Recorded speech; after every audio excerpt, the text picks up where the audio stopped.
അപ്പോൾ നമ്മളെ രാമൻകുട്ടി ചേട്ടനുണ്ട്. രാമൻകുട്ടി ചേട്ടന് വൈകുന്നേരം 2 പെഗ് അടിക്കണം. അപ്പോൾ ആൾ ഓരോരുത്തരൊക്കെ ഇങ്ങനെ പൈസ ഇങ്ങനെ ചോദിച്ചുകൊണ്ടിരിക്കും.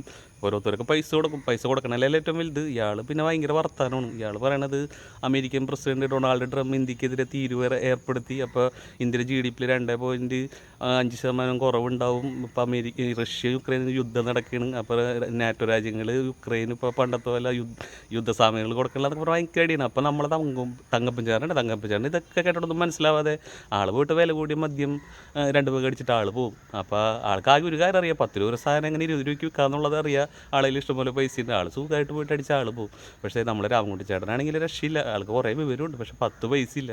അപ്പോൾ വിവരം കുറേ ഉണ്ടായതുകൊണ്ടല്ല നമുക്ക് ഏറ്റവും വലിയ കാര്യം. ആ വിവരം കൊണ്ട് എങ്ങനെ നമുക്ക് ജീവിക്കാനുള്ള അസറ്റ് ഉണ്ടാക്കിയെടുക്കുക, പണം ഉണ്ടാക്കിയെടുക്കുക എന്നുള്ള അറിവാണ് നമ്മൾ ആദ്യം ചിന്തിക്കേണ്ടത്. അതുകൊണ്ട് കുറേ വിവരം തലയിൽ വെച്ചിടന്നിട്ട് കാര്യമില്ല.